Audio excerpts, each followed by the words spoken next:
Welcome back, Texas hockey fans, to Clean Sheet of Ice, the Texas Hockey Podcast presented by Apollo Media on the Apollo Media Podcast Network. Shout out to our sponsor, Zing Zang, America's #1 Bloody Mary mix. People forget. Zing Zang. It's the best Bloody Mary mix you'll get. Go get it at Target, liquor store, wherever you want. We love Zing Zang. We're going to be drinking a lot of it in round 2 for the Dallas Stars versus the Winnipeg Jets. We are in person doing a live show for the first time since January. I'm your host, Stone Strinkman, joined always by Dom Garcia. How we doing, bud? Oh, it's always a good time when you're in the house. It's always a good time when the Dallas Stars are winning hockey games, and I'm ready to see us win some more. Yeah, it's going to be fun. We got another day and a half until game 1 starts, 8:30 p.m. It's going to be 8:52 puck drop. Get used to it for the first 2 games, but we got some relief in the schedule. We got a Sunday afternoon matinee. Absolutely. 3:30 in Dallas, Texas on Sunday for game 3, and then a 7 o'clock game on Tuesday in American Airlines Center. Like we got some good start times for once. It's not an 8:30 game for the first time since, we had game 7 obviously, but good start times.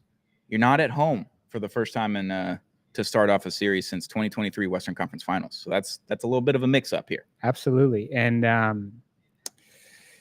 I'm just going to always get used to these late night games now. I mean, that game 7 was the most viewed game in the entire NHL playoffs so far. So, the Stars, people love to watch them, and rightfully so. They're the deepest team. This series, I expect to be just as fun. Well, it wasn't fun for me as a Dallas Stars fan, but I expect to be some high peak moments, and it's going to be tough. I'm excited. You asked me with 19 minutes and 29 seconds left in game 7. I was like, well, I'm sitting at home watching this game on my living room TV. I'm not going to be excited because it's not the Stars, and I'm going home sad after game 7. Turns out they had a Mikko Rantanen game, the revenge game of all revenge games. And that's the last thing we'll talk about game 7 is that Mikko Rantanen in his press conference was asked 7 different times, did that feel like a revenge game? Do you feel better about your situation? Do you feel like a Dallas Star now? All of these things? And he's very civil about it.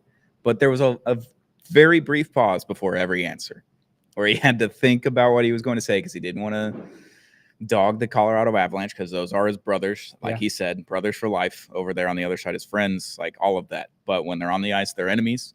And he had to do it that way. And all of that anger was definitely directed towards their front office and in any way, shape, or form. But now that that's behind him and he scored 12 points in 7 games and really he scored in 4 different games. That's all. He didn't score in 3 separate games. That he recorded 12 points. He leads the NHL playoffs right now in points by 1.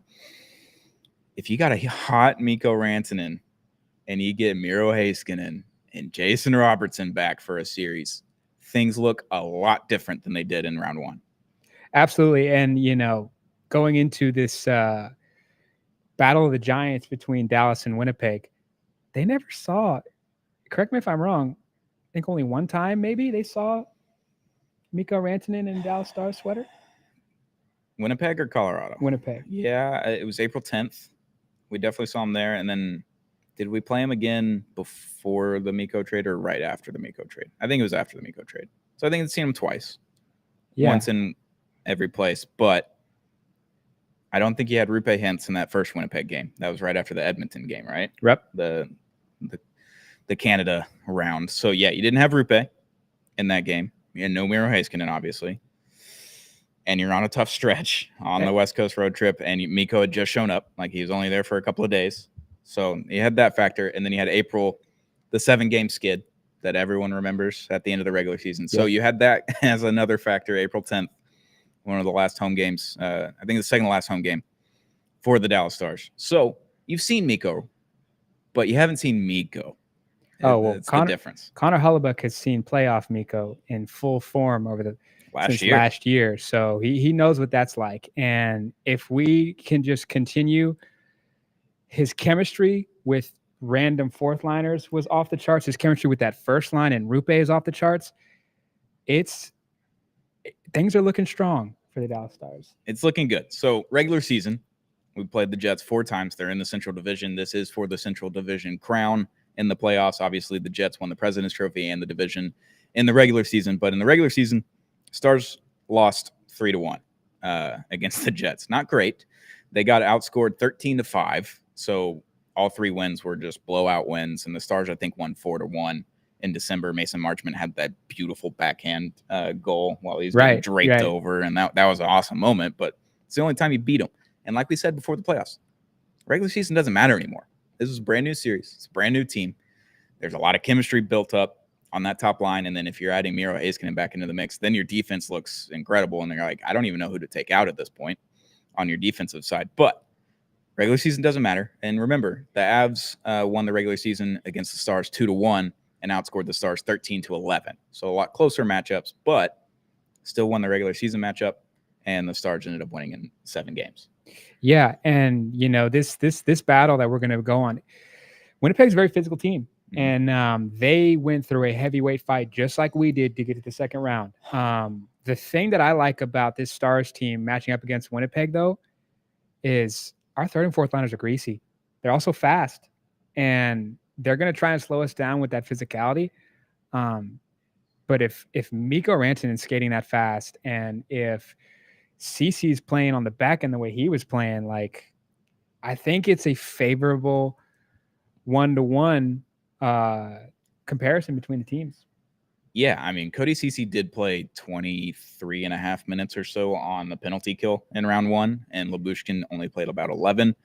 So if you're kicking somebody out, it's got to be Petrovic at this point. If Heiskanen does come back game 1, game 2, game 3, I would assume that is the time frame that Heiskanen is coming back. That is our best guess. We don't know. But the thing is that Pete DeBoer said it in his press conference after Game 7. He said it is likely that we see both of them in this series. And he has not said that before the playoffs or throughout the round 1. It was like, we don't know. He maybe. This was like, we are expecting to see both of them play in this round 2 series. So I think I'm getting a little bit higher hopes now. I've had really high hopes for Heiskanen coming back in round 1, and then we learn that the doctors have to clear him. That's the last step. So if he can get to that point, then we're going to see Miro Heiskanen pretty soon. Robo looked pretty good in practice yesterday. He looked fast. He was joking around. He was shooting shots. He was doing all the drills without any. It didn't look like he was hampering at all. So I thought that was interesting that he's that far along already. It was a MCL sprain and not a strain in game 82 against the Nashville Predators. So I'm hopeful, but I think he's in between 5 and 7. Games 5 and 7 that he comes back. But I could be completely wrong because everything that you think is logical with the Dallas Stars, think the opposite, because that's what Pete DeBoer and the doctors do. Yeah, absolutely. When they held off on Miro in the first round, my mindset was we really probably won't see Robo unless there's just a back against the wall situation. Because an injury like that, with the way he plays, he's at his best when he's in the perfect spot for a quick snipe. Mm-hmm. Wyatt Johnston was able to kind of service that role in the first round. And man, if there's ever a guy to lean on when Robo's hurt, it's him. But yeah, I can't believe the reports. Like you were at practice. So to hear him skating good is unreal for me. Like I went into the playoffs with him like he ain't coming back. Like it's done. Hopefully Miro can come back. And then Coach Peter DeBoer just kept like all the reporters, even the national reporters, are saying like he looks good enough to play, but it's not our call, Yeah. Peter DeBoer knows what he's doing, and he makes those decisions. And I think I'm expecting Miro probably. I mean, you tell me if I'm crazy here. I don't really want him back until game 3 in that home ice, that big pop. I mean, we saw the energy it gave Landeskog. Like I think it'd be the same, dude.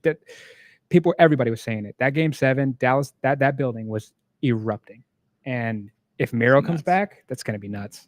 And a lot of the Stars players and the Avalanche players said during game 3 and after game 3 that they haven't heard a crowd pop like that ever when Landeskog came back. And he's their captain, and it's been 3 years, and it's a little bit different. But Miro is a fan favorite. There's so many Miro jerseys in AAC for every home game, and everybody loved Miro when he was playing. Everybody loves him when he's hurt. It's just like he's a fan favorite, even though you don't get anything out of him. You remember in the bubble when he did the press conference in I think the Western Conference Finals, and it was him and Jamie Benn up there, and Miro just said like a 2-word answer, and Jamie just started laughing.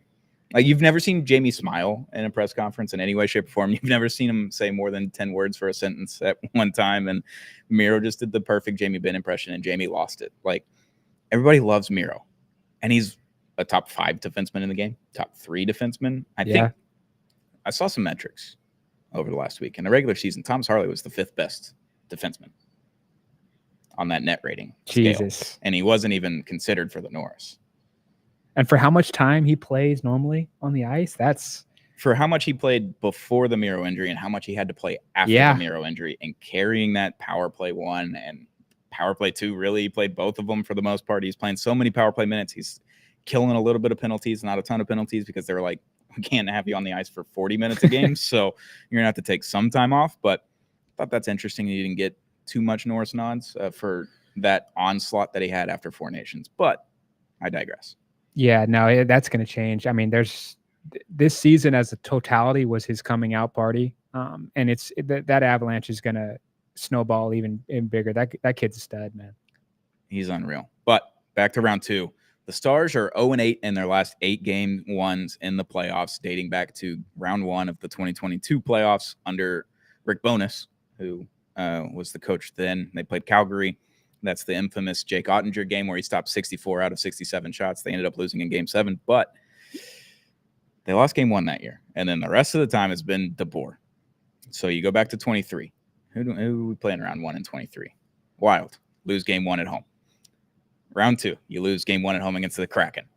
Round 3, you lose game 1 on the road in Vegas. Yeah, that's the only road game here. And then it's just so many games. I can't believe how many game 1s they've lost. And Pete DeBoer was very excited about the fact that they're on the road for this game 1. It's only happened once under his tenure as a Stars coach, and he's looking forward to seeing how that's going to go. What are the results going to be? How are you going to play differently on game 1? Because they usually come out flat-footed in the first period, and that's kind of when the game is lost. And most of these round 1 or in the game 1s that they played throughout all these rounds, it's like they come out a little bit lackadaisical. They're not getting offensive zone time, and they're playing on their heels a little bit, and then they have to come back in the game, and they don't end up doing it. I wonder if they're going to come out with some firepower after what Mikko Rantanen just did in game 7. It's like, okay, we got a horse. Go get on his back and let him do his work and let him play 22 minutes a night and just see what happens. I don't know. I think that second line with Seguin, Duchesne, and Mush is not going to stay quiet like they did in round 1. Obviously, you had the Seguin game winner from Mush. He had Duchesne 2 huge assists in those games. I think game 5, he had the assist to Wyatt, the main assist on the power play that he scored. And then he also had the main assist on the power play in game 7, the game-winning goal. But they're not going to stay quiet forever. No. And someone from – I was listening to some Colorado people. They know his game exactly like we know his game. So the scouting report on Matt Duchesne was played to a T, and that's why he was so locked down. You just got to – it's stick taps to that game planning. There's no way he doesn't come back and play great. Moving forward, man, what I don't like about all the game 1s over the past years is we never stay out of the penalty box. Mm-hmm. The penalty box is our nemesis really on game 1 specifically, because you got high emotional guys like Marchman. Jamie's not emotional visually, but he's going to get you his penalties. And if they can stay out of the penalty box, you stand a good chance to throw that first punch in the series. Now, what I loved in Mikko's stretch that he's had where he's put up all these points is Rupe is always right there with him. Working. And it feels like that will carry over. On the Winnipeg side, they're so banged up right now. The banged up we were in Colorado is exactly what they're feeling right now. And in a situation like that, it is that second line that's going to need to play great hockey, and that can be the difference maker in a game. And there's no way we can lose another game 1. Like it's gone on too long. We were talking about it yesterday at practice, me and the media, Sam Nessler, Robert Tiffin, we're like, all right, well, the series really starts game 2. Yep. So they just lose game 1, and then we start after that. And then it's a best of 6. And it's like, if you can start on the right foot for once in a series for the first time in years, then It's going to be really interesting because have you seen all the ESPN, the Athletic, all them picking the series? I just saw it. Okay. Yeah. Basically, what we saw last round is that none of the national media picked the Stars. I think 4 out of 22 picked the Stars for ESPN. The Athletic was like 80% on Colorado. Obviously, this series is a little bit different, and it's all what we know on injuries right now. Right. Is that Morrissey and Scheifele are question marks for the Jets, and then that Miro Heiskanen and Jason Robertson are question marks, but question marks as in when are they coming back? It's sometime this series. We don't know what games. We don't know anything about Scheifele and Morrissey. I sat here for an hour before the show started trying to find anything on them. I found nothing. I can't find a Jets reporter on Twitter. I don't know if they have Twitter in Winnipeg, but you have no idea if those two guys, their most important forward and their most important D-man, are missing. And we just experienced a whole series of that for the Dallas Stars. Yeah. I think Mikko Rantanen is now officially your most important forward after that series, but Jason Robertson is your most important goal scorer. Right. Absolutely. So not having him was huge. And then Miro Heiskanen is a top 5 defenseman in the league. He's a top 20 player in the league. Like, he does all these things for you that you don't have to worry about and you never have to think about when he's playing. And then when he's gone, you start to think way more than you do. You don't play with feel. You don't play with any. It's frustrating to watch sometimes without Miro Heiskanen. But if you're getting him back and then you're getting Robo back later in the series, if Morrissey left game 7, 2 minutes into the game, he played 2 minutes of time and didn't come back in game 7, that can pretty much declare that he is out game 1. Like, I don't know how he comes back if that is the case. Scheifele skated in a tracksuit on morning skate before game 7. So he wasn't in pads. So Okay. that was pretty much a telltale sign that he's pretty much out, but not all the way out. So he could play game 1, but he's banged up. And that's what you're looking at. And that's really important because if you watch Winnipeg extensively, Scheifele is their best at getting rush opportunities. He's their best at getting offensive zone entries. You take that away with as good of our blue line is, like, it's going to take some just throwing the puck at Jake Ottinger and hoping a rebound happens for Winnipeg if you're a Winnipeg fan, and that's not a comfortable situation when Jake Ottinger has looked phenomenal, especially when he locks in. Like, we look at this game 1 and we're saying we got to have a good first period. We got to make that first punch. Even if Jake Ottinger gives up a goal, like, I'm not even worried in the slightest because he locks in then, and then you got to put up with our offensive rush coming right back at you. So without one of your most important D-men, it's definitely doable if you're Winnipeg, because Winnipeg is just one of those oddball teams that all year we're trying to catch them, and they just, every time we win, they win. Like, it's just one of those weird scenarios, which is why it's going to make a series that I can't believe so many pundits have picked Dallas. I thought a few would pick Winnipeg, but it was just a straight. It was way too many Dallas for my liking, because we got to play the underdog card in round 1, and DeVore really leaned on that, and he was saying it in press conferences, and people were getting mad about it. But when you looked at the betting favorite, Colorado in game 7 was minus 165.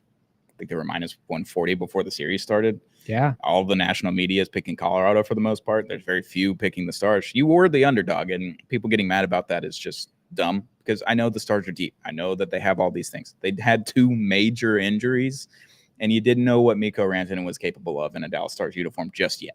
You knew it was there. It was just, how long is it going to take for Mikko Rantanen to be Mikko Rantanen? He's over a point per game. I think he's like 1.3 points per game in the playoffs in his career. He's 7th of all time in that stat. It's him, Nathan McKinnon, Leon Draisaitl, Connor McDavid, and then like Wayne Gretzky, Mark Messier, and one other guy ahead of Mikko Rantanen. And for Winnipeg fans, that's got to be so scary, because he's playing 200-foot hockey right now too. It's not just him in the stat sheet. He's making great defensive plays. He's unreal in the neutral zone. Like, he is the engine that drove Dallas in those last 2 games. Yeah, we got a comment up here. Excited for the second round. Just a bit worried because the Stars did not really have a good regulation games against the Jets in the regular season. I understand that, but you got to put into your head that this is now the playoffs. It is a completely different animal. Last year, the Stars did not win the regular season series against Vegas or Colorado. They ended up winning both of those series in 7 games, 7-6. And then round 3, Western Conference Finals against the Oilers. I think you won that regular season matchup 2-1. You ended up losing in 6. You were beat up, I get it. You played Vegas, who was a gauntlet that year. They were a wild card spot, which was incredible. They had some injuries. Mark Stone, obviously, LTIR, Merchant, and they came back with full force. And that was a different Stars team last year. Like, you had Logan Stankoven. You had all these small guys on your roster. You still have some of them. But then you got rid of Logan Stankoven for Mikko Rantanen, added, 80 pounds probably, and 8 inches of height or so. Like, you gained so much with just adding Mikko Rantanen. And then if you can get Robo back, then you're big. And Miro's back, you're still big. Like, and then you added some speed with Miro coming back on the blue line. Like, that looks a lot different than what the regular season did look like against the Jets. And I understand that they owned us. The thing is, with the Jets in the regular season, we were like, holy shit, they're peaking in October and November. Like, they started off the season on a 20-game heater, essentially. Like, they didn't leave any room for error for any other team. Minnesota started the season off on a heater as well. And then obviously Kaprizov gets hurt and kind of falls apart. The team's not as deep, all that. But Winnipeg stayed pretty healthy, had the best goaltender in the world for the entire season, the regular season. The Stars had a stretch when they were like 10-2-2 in February, March. They gained 0 points on the Jets during that time, or maybe 1 in the standings. It's like, if you have your best stretch of the regular season and you don't gain anything or just 1 or 2 points on the team that you're chasing that was miles ahead of you to start the first 2.5, 3 months, it's like, hey, tip the cap.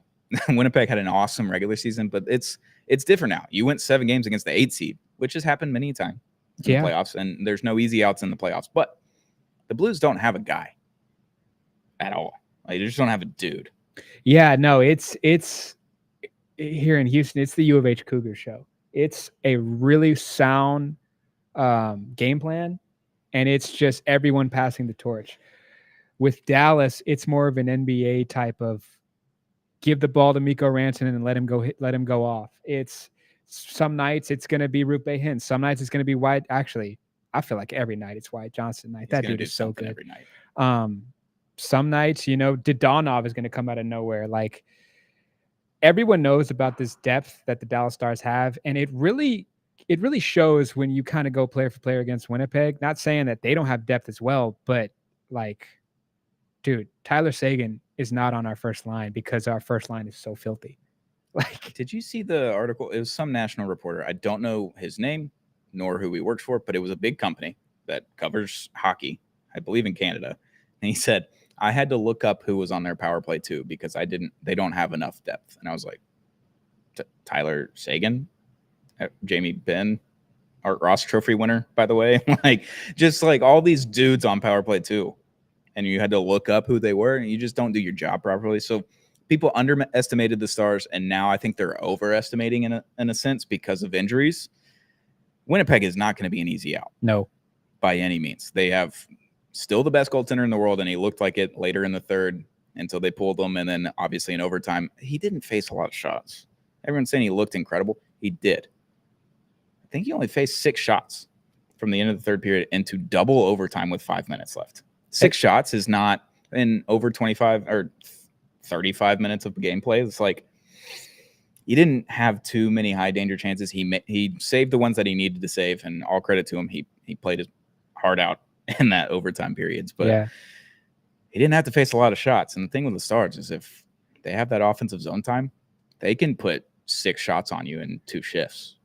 Like, high danger shots too, and like, you'd score 1. Like, it can happen really fast. And St. Louis just didn't have Mikko Rantanen, a Wyatt Johnston, a Rupe Hintz to just go say, hey, I'm going to fly by you right now. I'm going to have a mini breakaway, and I'm going to try to beat your goaltender one-on-one. See if you can beat me. St. Louis didn't have that. They had 1 mini breakaway in that overtime, and he made the save, sure. But you could get 3 or 4 of those in the next 7 minutes from the Stars, not the Blues. Yeah, and, one thing I will give Winnipeg credit on is, down with a few seconds left in the game, that honestly, they stood tall in that. You empty the net, you add a second player onto the ice, and you score. Like, Esa Lindell has been very quiet, but he hasn't been bad. But no, he's been exceptional. Their PK went 3 for 22. Yeah, or power play. Winnipeg's power play it's not the talent, it's the superb passing. It's the bank passes, it's the cross ice passes that If they could take advantage of those, it's going to be tough for our team. But man, our PK is definitely up for the challenge. It's just like those are areas in that first game when it's 0-0, you're going to need to lock in on. Yeah. With the Winnipeg Jets, we've learned in the regular season is that they are not an aggressive team. They are waiting on your team to make a mistake, and then they are going to capitalize on it, hell or high water. Yeah. So if you can minimize those mistakes, because the Stars are prone to having one or two a game where you're just like, that was a defensive zone mess up. That was a man-on-man matchup that you didn't do. You're doing zone when you should probably do man because that guy snuck in. Like when Makar hit Natchez for that goal in game 6, I believe, just cross ice, diagonal right to the right side of the net, and Natchez was backdoor wide open because Rupe Hintz was playing zone.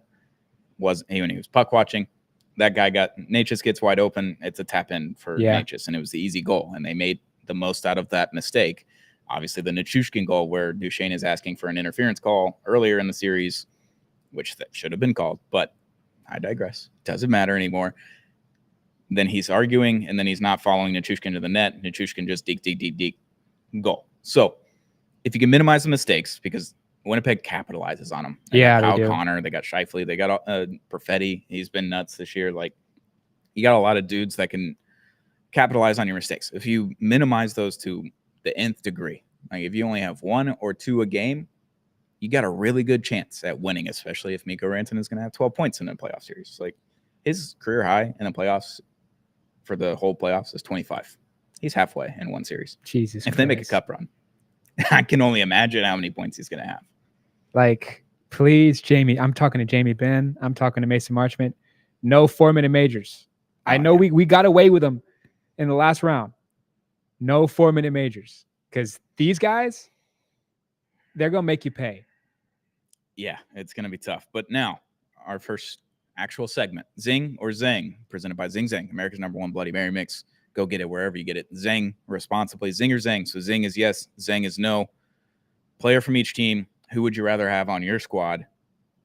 Connor Hellebuyck or Jake Ottinger? The Team USA Goalie Bowl, as some people are calling it. Like, does the winner of this series just go ahead and get the nod in Milan Game 1 for Team USA? I don't know. But Hellebuyck or Ottinger, Zing or Zang? I got a Zang with Hellebuyck here simply because this dude, for the first time in a long time, a goalie is being talked about in the MVP conversation. I can't let that go away. As great as Ottinger's been, and I saw the metrics finally. Ottinger was the 3rd best goalie in the first round. Just unbelievable. I know Hellebuyck looks really bad in that first round, and for whatever reason, the postseason he does. But dude, like that USA game, that Canada game, there were some saves in there where I was like, man, playoff Hellebuyck, because this is big. This is the biggest game he's ever played in. Mm-hmm. So, and he looked pretty damn good for most of the game. And it's a 1 versus 1A, and I think this series leaves the door open for Jake Ottinger to take that 1A. Mm-hmm. But right now, May 6th, I'm gonna Zang with Connor Hellebuyck. So you're taking Hellebuyck in that one? So you're zinging. All right. I'm going to zing Otter. There is something about playoff Ottinger that we do not see out of Hellebuyck majority of the time over the last 4 or 5 years. I can't argue with you. I think the last time we saw like exceptional playoff Hellebuyck was 2021. Otter comes up in 22 and has 64 saves in his first game 7 out of 67 shots. Like, we've seen Otter do this since he came up. He hasn't had there's been games where there's been 4 goals on him, and it's a lot of just really good play from the other team. There's tip-ins. There's just crazy plays that happen. Obviously, in game 1, in round 1, it's like you had a kicked-in goal and then a crazy tip, and it's like they were 2 weird goals, and all of a sudden it's 2-0, and then you got to climb out of a hole and they score 4. Whatever. I'm zinging Ottinger because we haven't seen him do what Hellebuyck has over a 7-game series.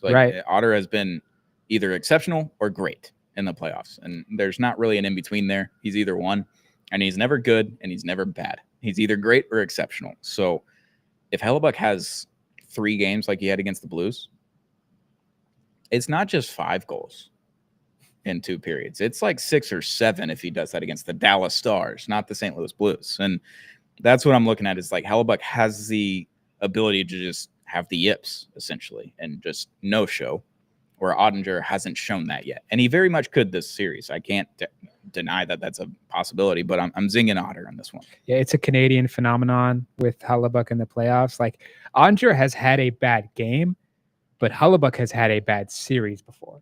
Yeah, and last year against Colorado. There's a huge difference between the two. I want to be wrong, and I want Ottinger to just completely take over that USA net. That would be so much fun. But yeah, we'll see. It's gonna be fun. It's gonna be fun with the goalie matchup because it's Team USA versus Team USA, and they're really jockeying for position. Hellebuyck ran away with it before Four Nations because the Winnipeg Jets were winning every game that they played, and Ottinger was just kind of holding strong with like a lot of just kind of mess ups around the net, and the team wasn't scoring at will like they normally do. So first part of the season, I get why Hellebuyck got the nod, but zing or zang, zing for yes, zing for no. Kyle Connor or Mikko Rantanen, the two best forwards that they have available. I would have put Scheifele here, but Scheifele, we don't know if he's playing game 1, 2, 3, 4. I don't know when he's playing. I would assume he's going to play pretty soon, but I don't know about game 1. In last year's series, the one bright spot was Kyle Connor on that team, but this past 2 weeks, we've finally seen a comfortable Mikko Rantanen. I'm taking Mikko Rantanen every single day of the week and twice on Sunday because we do play on Sunday. We do. I'm also zinging with Mikko Rantanen. I think Kyle Connor had one of the best seasons that we saw this year. Yeah. He had 92, 97 points, something like that. American born. Over 40 goals. He's going to be a stud on Team USA in Milan in 2026. But Mikko Rantanen just did something we've never seen before. Back-to-back 4-point periods in the playoffs. A hat trick in the third period against your former team. Never been done before. Like, things that have never been done before. And he's top 7 in NHL playoffs points per game in his career. It's like, if you have 12 points in a series against your former team, where there is bad blood and you're trying to put it on them, but you didn't score except for game 3, that assist, until game 5. He had 3 points in game 5. He had 4 points in game 6, 4 points in game 7. It's like, if he's going at this rate, there is not a single person in the world that can stop Mikko Rantanen. No, like all-time playoff performer. Yeah, you talk about playoff risers and playoff fallers, Hellebuyck and Ottinger, and then Mikko Rantanen. It's like, my goodness. I'm zinging Mikko Rantanen. Next one, zing or zang, Cole Perfetti or Wyatt Johnston. Cole Perfetti is 23 years old. Wyatt Johnston is 21, turning 22, I believe, this month. That's why I put them together in this one. I like relatively similar point totals. I think Wyatt had them by 7 or 8 points in the regular season, but Perfetti had over 60. I believe Wyatt had about 65, 66. Zing or zang, Perfetti or Wyatt Johnston? So I watched Zero Gravity this morning, actually. Yeah, and we talked about, it's absurd how young this kid is. And in the playoffs, game series clinching goals, to do it once would be awesome.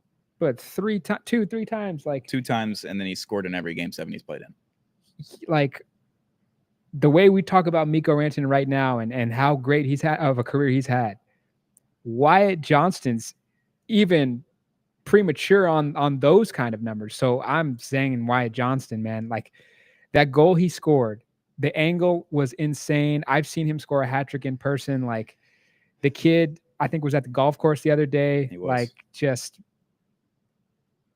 you could put him against their best goal scorer, and I would take Wyatt Johnston.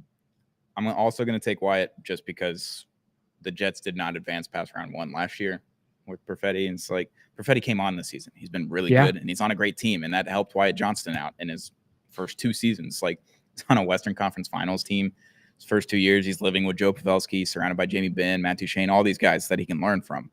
Now Perfetti's getting a little bit of that, but he's a little bit older. He's 2 years older than Wyatt Johnston, which is very funny that he's 23 and 2 years older than this kid. But yeah, I'm zinging Wyatt.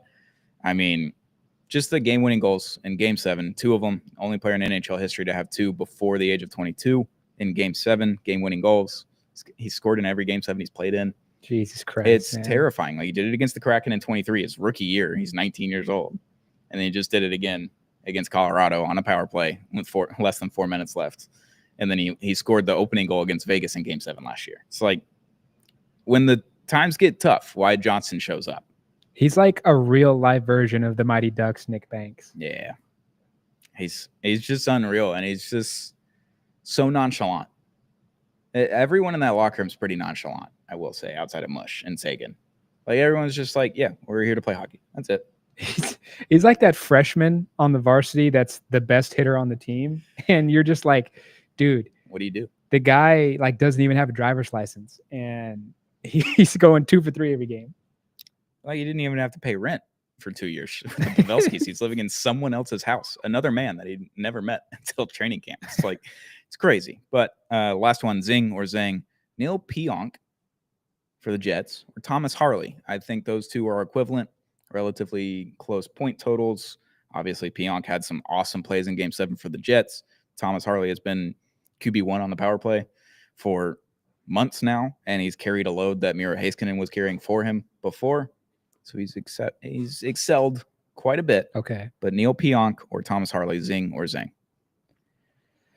I'm going to Zing Pionk only because, man, I don't know what Harley's at on the injury report, but he battled through that first series. It's taken a lot out of him. He took one really nasty hit during that series, and Pionk, for the most part, if they were both healthy on an even playing field, I'm taking Harley all day. This was his coming out year. But to replace Miro Heiskanen is a tough ask. He did it, and I highly doubt he's 100%. I mean, there are hockey players. They're probably none of them are 100%, but he's probably definitely feeling everything from that last series. So I'm gonna zing Pionk for right now. Okay. I've zinged every star. I'm realizing that right now.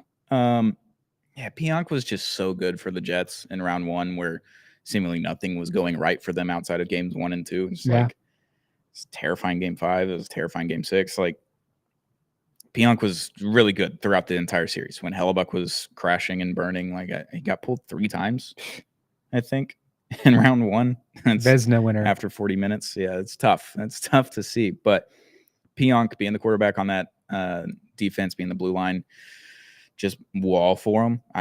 I'll zing with you. I'll go Pionk for right now because I don't know the update on Harley. I would assume he's fine. We never asked after game 7. We didn't ask yesterday in practice. He wasn't there for morning skate. He wasn't on the ice. I shouldn't say that he wasn't there. He was probably in there getting training, or he was lifting, whatever it was, because Mikko never got on the ice, but I saw him lifting. So Harley was probably there. Just didn't see him. Pionk, I'll zing with you on that one. So, man, I pretty much went down the middle. You did. You're every other. And I think, I know we're favorites, man, but this is going to be a tough series to win. Speaking about favorites, round 2 predictions for Stars versus Jets. I had the Stars in 7 last series. You had the Stars in 5. We thought we might meet in the middle. We had a chance to meet in the middle there at game 6. I ended up being right. Stars in 7 was my round 2 prediction. Dom, what do you have for our round 2? Stars versus Jets. Who wins and in how many games? The momentum and the thrill of winning that first round the fashion we did, and with obviously the injuries of Winnipeg, I'm going to Dallas Stars to win this series, but I am going in 7 games. So winning game 7 on the road. Yep. Okay. Yeah, I think so. It's only been done 3 times in NHL history before this past weekend that a team down 2 goals in the third period has come back to win in a game, and only one of those is in regulation. The Dallas Stars did it on Saturday. Yep. Jets go to double overtime against the 8 seed in the Blues. I think the Jets winning round 1 in game 7 against the Blues is more of a relief than a building block, essentially, whereas the Stars winning game 7 against the Colorado Avalanche team at full strength, where they're missing their top goal scorer on the season and Miro Heiskanen, one of the best defensemen in the league. And that doesn't come off as a relief that you won that series. It's like, we earned that shit. We're moving on to round 2. Absolutely. Job's not done. They celebrated a good bit. No beers in the locker room after game 7. I was looking in every trash can. I tried to find them. Only water bottles. So Pete DeBoer even said after Vegas last year, he had 3 or 4 beers before he came into the press conference room. After game 7 against Vegas, he had 0 beers after Colorado. So they're meaning business. Yeah, they're not messing around. They're not. Jamie Benn hasn't smiled once since Game 7. I Sounds- haven't seen it. I mean, it's typical Jamie Benn, Yeah, that but sounds usually on the pretty- practice ice, you see him smile around. So round 2 prediction, I'm going Stars in 6. I think you get it done at home. I think you're able to steal a couple in Winnipeg, or maybe just one in Winnipeg, and then you win all 3 at home. I think they're just on a different level than the Jets are right now because they're feeling relief that they're in round 2. The Stars are like, job's not done. We're 4th of the way there. We got to get 4 rounds. We only did 1 so far. There's something different about that locker room and practice yesterday and on the ice as well. Usually after a good win like that, after the Mikko trade, I've never seen the locker room so happy, so high. And they lost a couple of games right after that. Right after the trade, and then they lost some more right after that. And it's like they were in so high spirits and they were losing games. This one, they're not in low spirits. They're not in high spirits. They're just there to do their job. They're there to do work. I'm doing Stars in 6 because they understand that the job's not finished. They got a lot more to do, and they're playing a team that they know kicked their ass in the regular season. I think they're going to take that to heart, and I think they're going to show that to everybody else in the NHL. I know the NHL media is now all on the Stars. They're getting Heiskanen back. They're getting Robo back. They're doing all these things. The Mikko Rantanen effect, like all these things.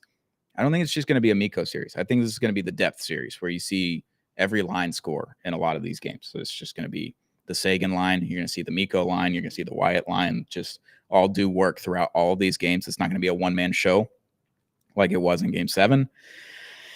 Stars in 6. Stars in 6. Yeah, I was actually on the pendulum for this one. I was either going Stars in 4. I was going Stars in 7 because that's how important this first game is. It's like it's either going to be a really close series or we're just going to come out and beat them down so bad that they don't even have to worry about Jason Robinson.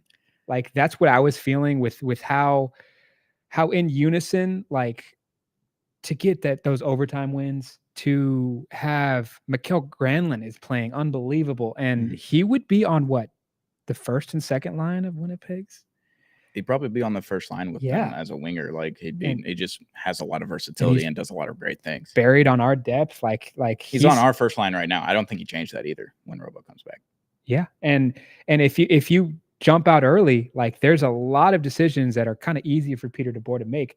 Now, as the series goes on, that's when we get into you got to be a real MLB manager here and decide what relief pitcher's coming in. But no, like it's either gonna. I can see Dallas dominating Winnipeg. I can't see Winnipeg dominating Dallas. It's gonna be a lot like Colorado. I think you're gonna have a lot of close games. I don't think there's gonna be blowouts this series. Maybe one game, maybe 2, one from each team. I don't know. It's going to be fun. I know the media is on the Stars. I know the betting favorites are on the Stars now, and they're on the road for the first time since Western Conference Finals in 2023. So it's going to be interesting. Game 6 is at home. I think you have a chance to win a series when you're up 3-2 or 3-1 or whatever it is. Like they haven't closed that out. And I think they changed that narrative this round because they understand like rest is important. Also, the other thing that I'm looking at, the Stars have only lost games where they've had multiple days rest in the playoffs. When it's only 1 day rest, 1 day in between, they've won every game. They lost game 1 because they had 3 or 4 days off. They won game 2, 1 day off.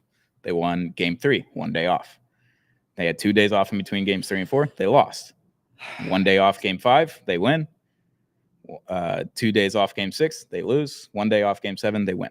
It's a stat I'm just learning, but it's a stat that is so Dallas Stars. And you realize that there's only 1 day off in between every one of these games in round 2.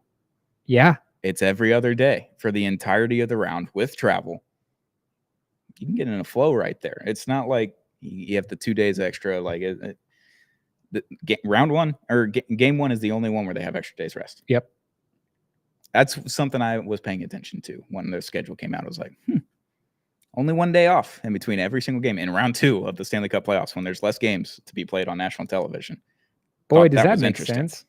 Thought that was interesting. I think we're the last teams to start their playoff series as well. We're following the Toronto, Florida series. So 1 day off in between every game, I think that plays a factor as well. It's because if they play every other day, they get into this rhythm and they're able to just go. Yeah. You get 2 days off, something happens in that first period and it just looks off. I don't know what it is. I don't know why it happens. It's a higher power or it's something in the locker room that I don't know. I don't know what happens. Well, it happens with our Astros too. Like they will look great in a series, and then they're playing night game, and then they come in an afternoon game and just whether it's just the umpire can't call a clear third strike for Lance McCullers or just anything bad, like a little blooper comes, and then that's when it snowballs.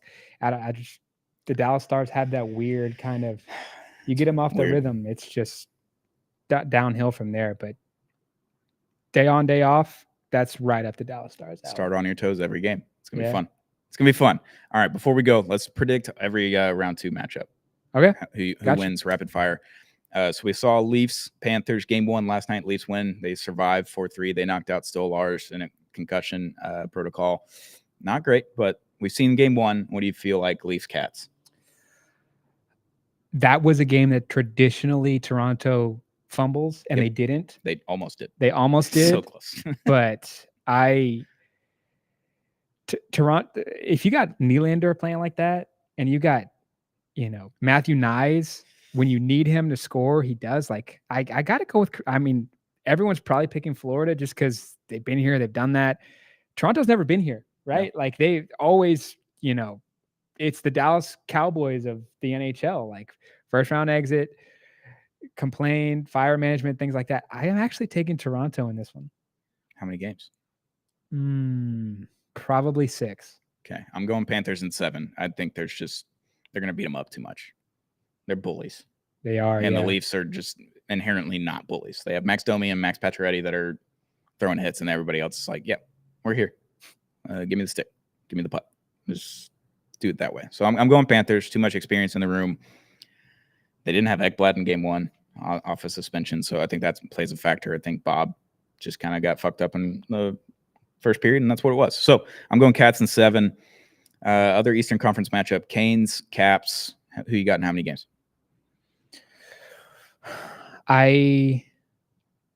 This is just a Cinderella year for Washington. But boy, do I want to pick Carolina here, but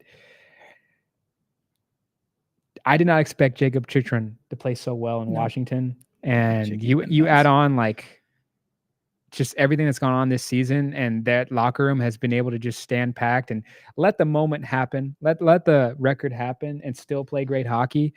I'm still going to roll with Washington in this series. Carolina is a gutsy team. They would take it 7 games. I'm going 7 games in Washington. I'm praying for a Canes Stars final. One of my best friends from college is a huge Canes fan, and his family still lives in Raleigh. I was like, we're doing a home and home. I'll get Stanley Cup media credentials. I'll go to Carolina for a game. You'll come to Dallas. I won't get you credentials. Ooh, the fan bases between. Oh, and then you get the Mikko Rantanen Bowl 2.0. Oh, and the Logan Stankoven Bowl. I'm praying for that. But the Caps have all the vibes. And that's my issue with this series. Is like if the Canes had their good vibes that they had for most of the regular season, I'm feeling pretty good. For some reason in that round 1, it's like the vibes weren't there. But I'm going with my heart. Canes in 7. I want the Canes. That one's, if there was a series in the second round that's a 7-gamer, it's going to be that one. That's going to be fun. So Eastern Conference is done. We already did Stars and Jets. Got Vegas and Edmonton. Oilers, Knights. Who you got in how many games? Man,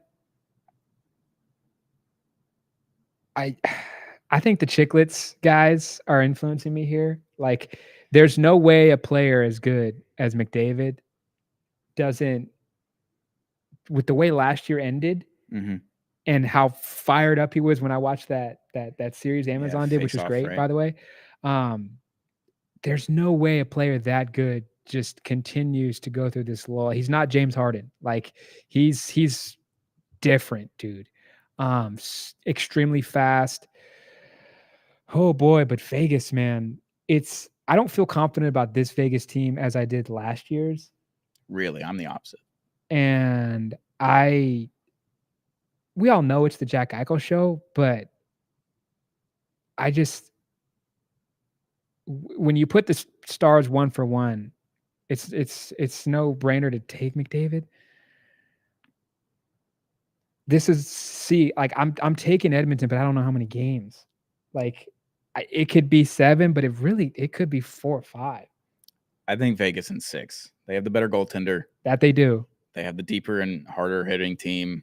I don't have many questions about their defense, where I have a lot of questions about Edmonton's defense. Is Bouchard going to be really good, or is he just going to be average? Is Evander Kane going to be able to do what he did in round 1 against Vegas? And round 2, I don't know. Ekholm's out still. It's like you got a lot of question marks on the D line. And your goaltending, you played 2 goaltenders against the Los Angeles Kings, and you're not winning a series with an .856 save percentage against Vegas at all. But Connor McDavid and Leon Draisaitl will win 2 games by themselves. So I'm going Vegas in 6. Yeah, no, like Draisaitl is... He had 50-plus goals in 71 games. Like, that's going to be Wyatt Johnston one day. It is. It's going to be fun. Yeah, so playoffs, we're into round 2. It's going to be a lot of fun. One of these teams will be crowned champion at the end of June. It's going to be a lot of fun. The New York Islanders won the lottery last night in the draft, so congrats to them. They had the 10th best Kush. odds, and they got the number 1 pick. Yeah, shout out to Kush. For some reason, he's an Islanders fan. I don't know how he landed on that. Just so happens to be that way. Utah moved up from 14 to 4. Chicago moved down. Nashville moved down. San Jose got the 2nd pick. It's a 2-player draft, so good for San Jose. Building that core up with Celebrini and Will Smith. It's going to be fun for them. But, yeah, it's going to be a gauntlet in round 2. There's a lot of really good teams left, and all these teams are very much capable of winning the Cup in any series. So it's going to be a lot of fun. Stars versus Jets starts Wednesday night in Winnipeg, in Winterfell, as the Westerosies. The kids from King's Landing are showing up to Winterfell to battle against the Night King. It's going to be terrifying. They have the white wall up there in Winnipeg. It's just going to be tough. It's going to be tough to play up there. They have the smallest arena in the NHL, I believe, or the 2nd smallest, and it's still going to be tough. They have a crazy fan base. Credit to them. They do a lot of things great, and Winnipeg's an awesome team, but Stars in 6. Oh, absolutely. And I looked up the prices because I was looking for Dallas Stars tickets. Yeah. Dude, the cheapest ticket in Winnipeg is $600 American. Whew. American. That's crazy. For a town that small with not a lot going on. Meanwhile, in Dallas, beautiful city, I can go to a playoff game in the 2nd round for $130. Yep.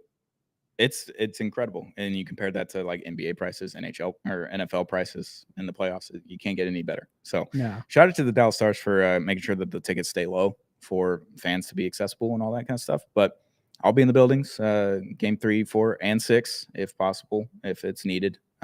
If it's not needed, that'd be great if we just finish that out in 4. Absolutely. But Stars Jets starts tomorrow night, Wednesday night at 8:30. It's probably going to be 8:52 puck drop. It's going to be fun, but we'll be back to recap it on Clean Sheet Advice, the Texas Hockey Podcast, on Thursday to recap game 1 of round 2, Stars versus Jets. Thank you to our sponsor, Zing Zang, America's #1 Bloody Mary mix. If you haven't gotten it already, go get yourself some Zing Zang. It's the best Bloody Mary mix money can buy. It's America's #1 Bloody Mary mix for a reason. I get mine at Target. You can get it at the liquor store. You can get it pretty much anywhere. See it all over the place. Love Zing Zang, America's #1 Bloody Mary mix. And shout out to PrizePicks. Use code Apollo when you sign up. Get up to $100 matched on your first deposit. PrizePicks is a daily fantasy app where you hit more or less on every stat, every game, every night, every player. We love PrizePicks. We love Zing Zang. We love Stars. Texas hockey fans, show up loud on games 3 and 4. It's an afternoon game on Sunday. You don't have to stay up till midnight watching a game. It's going to be a blast in American Airlines Center. Show up, be proud, wear your green. It's going to be a blast. Round 2, Stars versus Jets. We'll be back on Thursday to recap